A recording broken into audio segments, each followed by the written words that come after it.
గురువు కేవలం మనుషులకే కాదు, ఆ అడవిలోని పశుపక్షాదులకు కూడా అత్యంత ప్రియమైన వారు.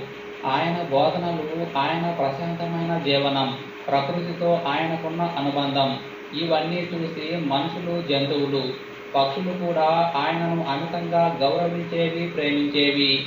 గురువు గారు ప్రతిరోజు ఉదయం సూర్యోదయం కాకముందే లేచి ప్రక్కనే ఉన్న పవిత్ర నదిలో స్నానం చేసి తడిబట్టలతో తిరిగి వచ్చి ఒక పెద్ద వటవృక్షం కింద ధ్యానంలో కూర్చునేవారు.